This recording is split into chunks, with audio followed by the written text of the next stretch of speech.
Hello बच्चों, राम राम, नमस्कार, जय सिया राम। तो आज हम आपके लेके आ चुके हैं डीके टीचिंग क्लासेस की तरफ से। आज आपके लेके आ चुका है डीके टीचिंग क्लासेस की तरफ से कक्षा 10वीं। तो कक्षा 10वीं की विज्ञान का एक वस्तुनिष्ठ प्रश्न एमसीक्यू फॉर्मेट में आपको 30 क्वेश्चन देंगे हम आप लोगों को।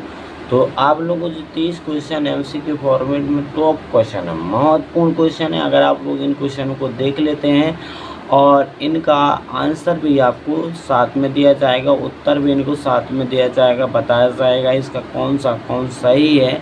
तो 30 नंबर के ऑब्जेक्ट आते हैं आपके पेपर में, तो आप लोग पास हो सकते बड़े आराम से।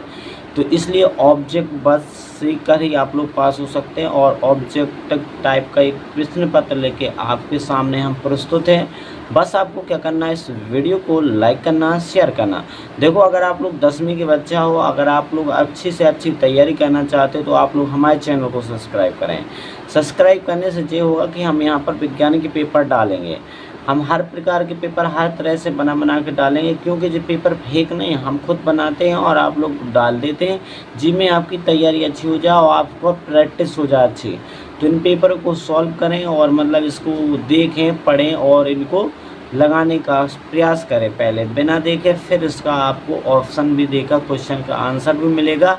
तो तुरंत आप लोग पहले तो इसको देखो, इसमें धातु ऑक्साइड का स्वभाव कैसा होता है। जैसे धातु मोनोऑक्साइड का स्वभाव, अपना स्वभाव देखो सबको जानते हैं, कोई गर्म स्वभाव का होता है, कोई नरम स्वभाव का होता है। ऐसे ही धातु है उसका ऑक्साइड का स्वभाव कैसा होता है, धातु ऑक्साइड का स्वभाव कैसा होता है। अम्लीय होता है, क्षारीय होता है, उदासीन होता है, दोनों अम्लीय और क्षारीय। तो इसका स्वभाव आपका कैसे होता है हम आपको बताएं, क्षारीय होता है। क्या होता है इसका स्वभाव, क्षारीय होता है। तो यहाँ पर पहले का बी नंबर हो गया। तो दूसरा है आपका अम्ल का पीएच मान क्या होगा, अम्ल का पीएच मान। तो भैया यार बताओ जल्दी, अम्ल का पीएच मान कितना होगा, 7 से कम, ऑप्शन सी। और पानी में घुलने पर निम्न में से कौन सा अम्ल हाइड्रोजन आयन देता है। यहाँ पर हम आपको बात करें तो यहाँ पर देखो, आप लोग अगर अच्छी से अच्छी तैयारी करना चाहते, कोई भी विषय की, कोई भी सब्जेक्ट हो, A to Z, आपका संस्कृत, हिंदी, गणित, हम आपको इंग्लिश सबके ऑब्जेक्ट देंगे, पेपर बना के देंगे। बस आपको कमेंट करना किसका पेपर चाहिए, आपको इंग्लिश का चाहिए या गणित का चाहिए या हिंदी का चाहिए, तो बताओ, या विज्ञान का और चाहिए और अगला चाहिए। तो देख लो, इससे पानी में घुलने पर निम्न में से कौन सा अम्ल हाइड्रोजन आयन देता, कौन सा अम्ल हाइड्रोजन आयन देता, कौन सा, हाइड्रोक्लोराइड। तो जो वाला HCl वाला, HCl। चलो ठीक है, आगे है कैल्शियम ऑक्साइड को अन्य नाम से क्या कहते हैं। देखो, कैल्शियम ऑक्साइड को कैल्शियम ऑक्साइड को अन्य नाम से भी जाना जाता है, क्विकलाइम, चूना पत्थर, या स्लिकेट लाइन, या ब्लू विट्रियल। कौन सी पहला है, ऑप्शन ए नंबर आपका राइट हो जाएगा।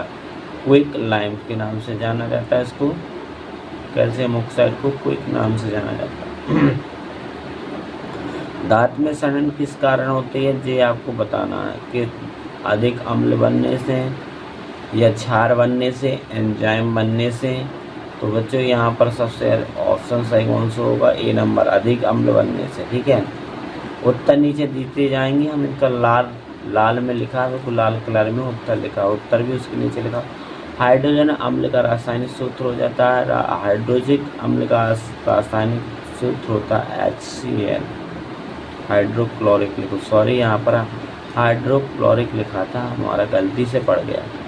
ठीक है, और पानी में घुलने पर क्षार क्या उत्पन्न करता है, पानी में घुलने पर क्षार क्या उत्पन्न करता है, OH ऋण आयन, यहाँ माइनस को ऋण आयन बोलेंगे। यहाँ पर बात एक और बता दें, हम आपको गणित के टीचर हैं, हम गणित ही पढ़ाते हैं और विज्ञान का पेपर बस हम आपको बता रहे हैं। यहाँ पर विज्ञान के क्वेश्चन लेके उत्तर लेके हम आ चुके हैं आपको, क्योंकि यार अभी तो आया बनाया, क्योंकि आपकी तैयारी हम हर विषय की करवाना चाहते हैं। तो इसका पढ़ लेना, कोई अम्ल और क्षार मिलकर क्या बनाते हैं, क्या बनाते हैं, नमक और जल बनाते। को अम्ल मिला दो, क्षार मिला दो, ठीक है, अम्ल और क्षार मिलकर नमक बनाते हैं, नमक और जल। जिंक प्लस HCl बराबर क्या होता है, zinc plus HCl, zinc Cl2 और H2। जल का रासायनिक सूत्र होता है, ये तो सबको पता होगा, H2O। तो ऑप्शन सही। इलेक्ट्रोलाइट्रिक अपघटन में कैथोड पर क्या निकलता है, धातु। क्या निकलती है, धातु। क्या निकलती है, धातु। धातुएं किसकी अच्छी चालक होती है, ऊष्मा के, विद्युत की, दोनों ही दोनों की होती है। अल्कोहल का सामान्य सूत्र होता है, जी होता है अल्कोहल को सामान्य सूत्र। हाइड्रोकार्बन कौन से तत्वों से बनते हैं, कौन से तत्वों से बनते हैं, कार्बन और हाइड्रोजन से। साबुन का निर्माण किस अभिक्रिया से होता है, सैपोनिफिकेशन, ऑप्शन सी। और विद्युत मोटर में ऊर्जा का रूपांतरण होता है, विद्युत मोटर में ऊर्जा का रूपांतरण होता है, 16वां है आपका। और इसमें क्या ऑप्शन सही हो जाएगा भैया, ऑप्शन बी, विद्युत यांत्रिक से, विद्युत या यांत्रिक से। चुंबकीय क्षेत्र की दिशा ज्ञात करने के लिए कौन सा नियम प्रयोग होता है, चुंबकीय क्षेत्र की दिशा ज्ञात करने कौन सा नियम होता है, दाएं हाथ का नियम, बाएं हाथ का नियम। दायां हाथ का नियम काम में आता है। विद्युत धारा की इकाई है, विद्युत धारा की इकाई है एम्पियर। विद्युत धारा क्या में मापी जाती है, एम्पियर में नापी जाती है।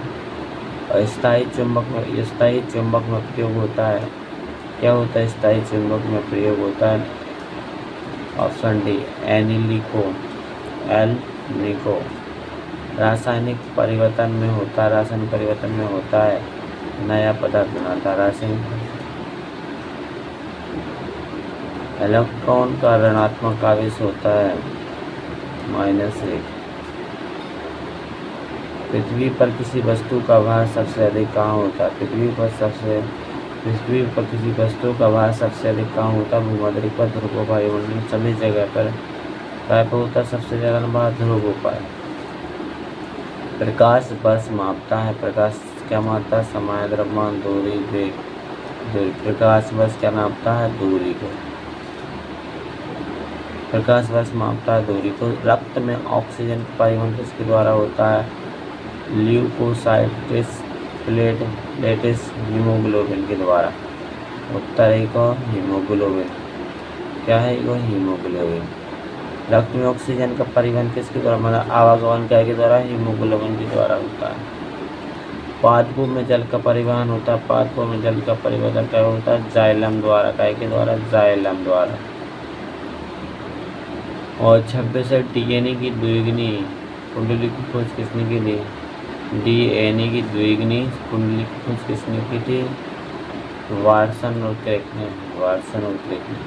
वायुमंडलीय प्रदूषण में सबसे घातक गैस है, सबसे घातक है carbon monoxide, CO, carbon monoxide.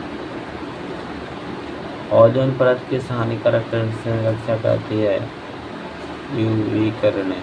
कौन सी किरणें, UV किरणें। DNA का पूरा नाम होता है डाईऑक्सीराइबोन्यूक्लिक एसिड। इसका नाम क्या होता है, इतना बड़ा है ये नाम, अजीब ही पड़ा, तुम्हें भी मुझे लगा। सबसे अधिक और जैव विविधता किस क्षेत्र में पाई जाती है, सबसे अधिक जैव विविधता किस क्षेत्र में पाई जाती है, रेगिस्तान, ध्रुवीय क्षेत्र, उष्णकटिबंधीय, C नंबर से हो जाए। इतने सारे आपके विकल्प हैं, ऑब्जेक्ट हैं। आप लोग अगर इन विकल्पों को भी सीख लेते, 30 ऑब्जेक्ट इनमें से अभी आप लोग अगर सीख लेते तो 10 नंबर 20 नंबर के ऑब्जेक्ट आपके आ सकते काम है, ठीक है। मिलते दोस्तों नेक्स्ट वीडियो में। जय श्री राम। नॉलेज में तो काम आते हैं, GK में काम आएंगे। धन्यवाद। जय श्री राम।